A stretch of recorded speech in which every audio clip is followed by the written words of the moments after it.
Ano, sabi mga vloggers dito. Hello, hello mga mga idol natin. Tutukan na. Dito pa lang sa mga kalogero, makikita na natin ang tropeo.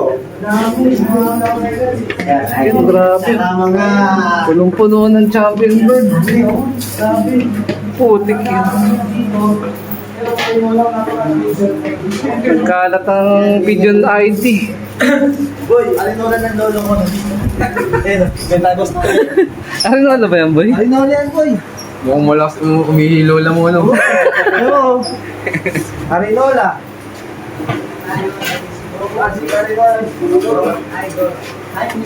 Mahala ka dito sa... May milim. Dami, oh. Parang tayo nasa... Tara tayo nasa Disneyland. Tayo siguro. Mga YP, oh. Tayo mo, titirahin tayo naman doon. Ha? Tayo mo, titirahin tayo naman. Uy, ba't may YP? Mahala ka dito sa laban natin ng mga...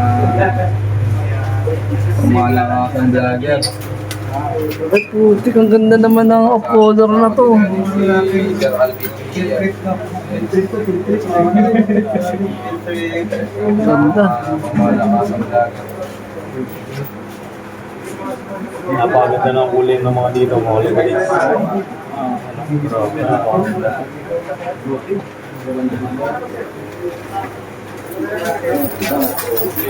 Pogi ng kak na to. Ano?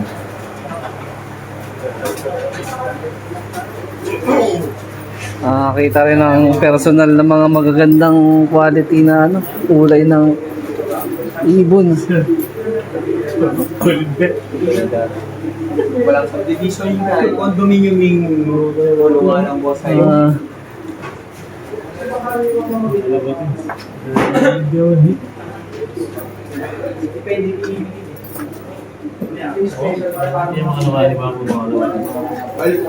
Every.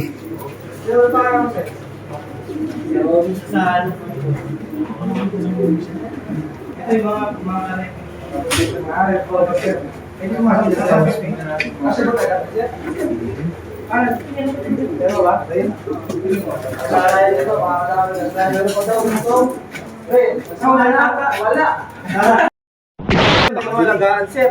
Paano magbibigay ng vitamin, sir? Puro tubig-tubig lang, sir. Madali naman kung ihalo. Kasi subo niya rin, sir. Sino subo, boy? Isa, napakadami na. Talagang matyaga talaga si Sir Romy, no? Check mo talaga yung conditionality. Sir Romy, sa 8 years mo lang nag-aalaga dito, marami ka siguro na pa-champion na kalapate. Ano yung pinaka-paborito mong kalapate rin, sir?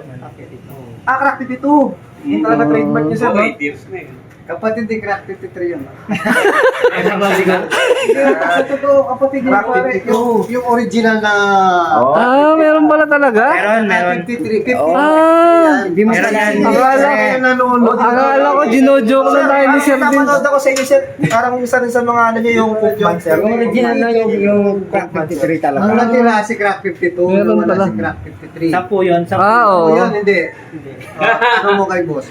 Oo, tama. Matagal lang nakakasabay-bay kasi dati Talaga, Sir. Alam ni Sir. Ano yun? Sampu binigay ni Sir Victor Lim kay Sir Jaime. Oo. Yung sampu na yon lahat nag-produce na nalo. Pero pinakamatindi na nag-produce kay Sir Jaime, si Crack 52. Si 52 talaga. Yung Cookman siya talagang may tuloy talaga yun, sir. Tapos ang good combination ng Crack 52, yung Cookman may nito. pasok na. Okay. Kaya mataas yung percentage pa rin ng Crack 52 na nanalo kay Boss. Kumbaga, Crack 52 na nakakross sa Cookman. Parehas imported. Cookman, sir. Cookman yan.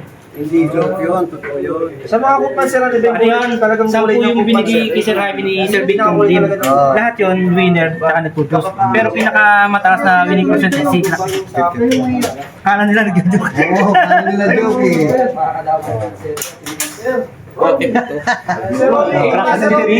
Wala na bibiro ko. Ito. Sir Henry Tan, alam lahat yun. Mga number. Ano ba yung pinaka ng crack tip dito? Abandon bro, picture niyo.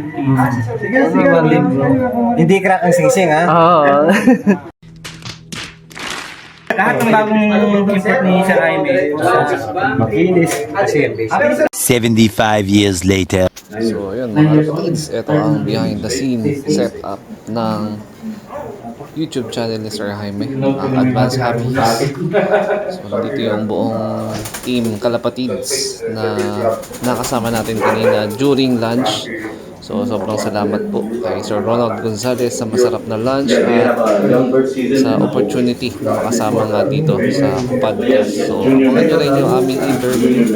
Na-interview rin kami ni Sir Jaime. Under 18 years old, you're Yan ang wala dito eh. So, bata pa lang, pag nila. Mapakasitan na season. Hindi, puro magbata, junior. they still compete with the senior members, pero they have a discount. Like they're free to fly. Membership is free, and the cost for shipping or racing is half. So abangan nyo sa YouTube channel ni Sir Jaime yung buong interview. So sa ngayon, pinapapakita natin yung behind the scene setup.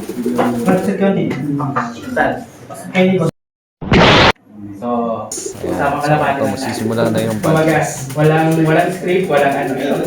Okay, any questions you wanna ask?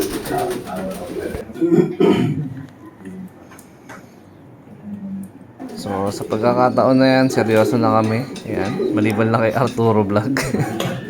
Ayan, seryoso si Dabalcad. So gusto makinig sa magiging usapan sa Pigeon Talk 101 podcast together with Sir Jaime at saka kay Sir Ronald. Ayan. So may mga kasunod pa na interview yan. So mauuna yung Team Pampanga, kasunod kami. Tapos yung last, sila Sir Ronald. So apat na episode yung binuo namin sa oras na yan. So anytime, any moment, magsi-start na sila. So ito yung pinakasimple na setup na green screen lang sila. Ayan, Sir Jaime.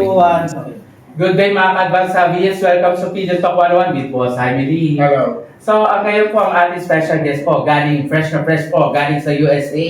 So, walang iba kundi si Sir John Vincenzo. Sir, welcome to Pigeon Talk 101. Thank you. Thank you, sir. Thank you for the time dyan. Thank you, sir. So, kailan kayo sir dumating sa Pilipinas? Saturday. Saturday. Okay. So, kumusta naman sir ang biyahe ninyo? It was a good flight. How often you come back to the Philippines? Once a year, but lately almost twice a year.